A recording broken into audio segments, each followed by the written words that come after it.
What's up guys, it's Light Spiral here with the Hall of Light B9 Farmable team video.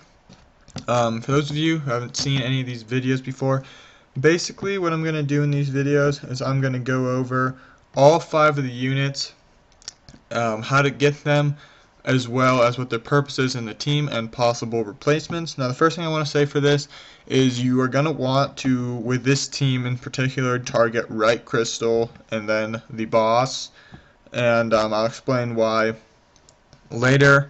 Now, most of all my other videos, if you've seen them, if I don't specify what tower to go for first, just go straight boss, because normally you're going to want to go straight boss if you can, because it's obviously going to be a lot faster if you go straight boss. But for this team in particular, it will actually be faster if you do right tower and then boss. Now, right off the bat, you saw that that guy did a ton of damage, in particular to my Wind Yeti Rakaja. No, he doesn't have a single rune on him, so I am expecting him to die throughout the course of this. I just have him in there because he's farmable, and this team can 4-man it, I'm gonna assume. Or I know it can do it 4-man. And then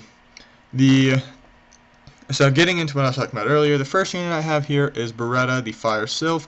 It's a natural 4 that you can get from the Fusion Hexagram. All 4 of the units you need to get it are farmable, so he is definitely farmable.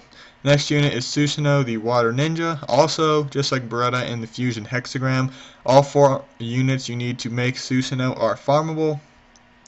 So that's that. Next unit is Rakaja, the Wind Yeti. If you've watched any of the other Farmable team videos before, you'll know that I say this every time, but all natural 2-stars in this game, including light darks, can be obtained from either unknown scrolls, social points, secret dungeons, or scenario battles. So find out what you need to do to get Rakaja, whether it's scenario battles or whether it's gonna be from scrolls. It doesn't really matter what you get it from as long as you get it. And so Shannon, the Wind Pixie, is also a natural 2-star, so it is the same process to get Shannon as it is to get the Rakaja. And the last unit is Bella, the Light Inugami. She is in here for, or maybe it's a he, I don't know, I just call it a she because it's called, people call her just like Bella instead of Bella Dion. But the reason he, she, whatever is in the team, or not in the team, she, Light Inugami, natural 3-star, has a secret dungeon. If you don't already have it, look out for it on Light Day. So now I'm getting into the reasons and replacements for each unit. The reason why Beretta is in the team, there is one main reason Beretta's in the team, and that is his AoE dots. Now, it doesn't have to be AoE at all. It can be single target dots, but just make sure you get someone who does a lot of dots, because the way you're going to kill this boss, as well as it'll help you kill the towers, is with dots, because this boss has an insane amount of defense. So the easiest way to kill it is with dots or with ignore defense damage. I don't have an ignore defense unit other than Lucian, and Lucian isn't farmable, so I obviously can't put Lucian in these farmable team videos. But so that's his reason in the team. Of course, the speed leader helps out a lot, but the reason he's in the team is for the dots. So replacements for him is anyone who does dots or ignore defense damage can definitely replace Beretta here. Susanoo, the Water Ninja, is in here for, I guess one reason. He's not really in here for any particular reason other than I just need a 5th unit to put in here. If your team doesn't work with a damage dealer in here, you can definitely put a support unit. Like you can put Vero, you can put Bernard, you can put whoever else you may want to put in there, another healer or something. Like whoever you want, but the reason he's in here is to do damage. He'll kill the right tower quick because he does flat damage, and he'll help contribute to killing the boss because his first skill does do 1 dot for 1 turn. So the reason he's in here is just for damage, because he does a hybrid of dots and just flat damage to kill the towers. So, you know, like I said, replacements for him is any damage dealer you want, preferably ignore defense or dot damage, but you can replace him with any support unit. And then Rakaja is in here for one reason only, and that is to heal. Replacements for Rakaja, any healer that you have or any healer that you like more than Rakaja or that you have built already can replace Rakaja. And you'll notice that this team, like I said earlier, Rakaja was going to die, so it was actually able to 4-man it with one healer, and the team came kind of close to having a couple units die, but that's because when Rakaja died, the boss got another turn because of his passive, which makes him get another turn if he kills an enemy. But so my team got attacked twice, like back to back, and so your team won't be happening because obviously your units aren't going to be dying because all you need is some runes and they won't die. Because like you saw, without a single rune, this Rakaja got all the way to the boss fight without dying. And then, so yeah, anyways, I got off track. Replacements for him is a healer. Shannon is in here for one reason. That is the AoE defense buff. Of course, her other two skills are helpful to survive, but the AoE defense buff really is the reason she's in here. So replacements for Shannon, if you have anyone with a full team defense buff, then they can definitely replace Shannon. And then Bella is in here for two reasons. First reason is the reliable first skill defense break.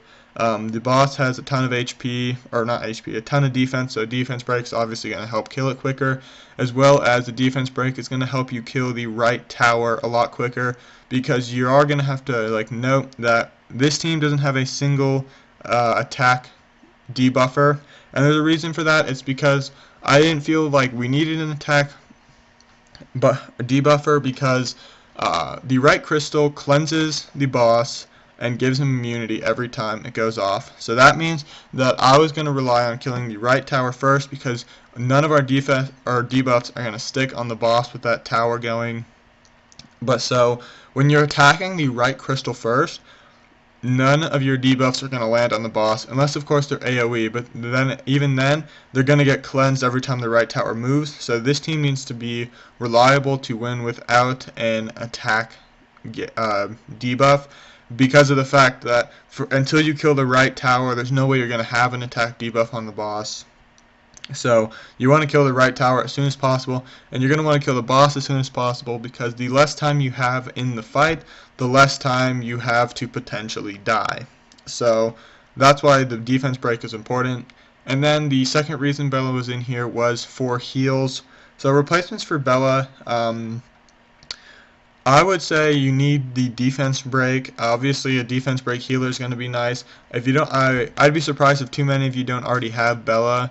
But if your Rakaja or whoever you might have to replace Rakaja can solo heal, anyone with a defense break can replace Bella. If you have a Darien, that could probably replace Bella, assuming your team is good enough to be able to run with a solo healer, and whoever it may be, whether it's Rakaja or anyone else you may have. But I do recommend just using Bella.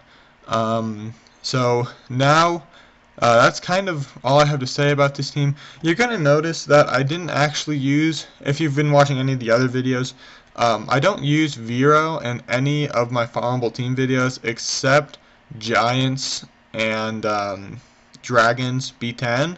And the reason for that is not that he's not good enough to be in any of these teams. He's definitely good enough to be in every one of your teams, like B4 through B10.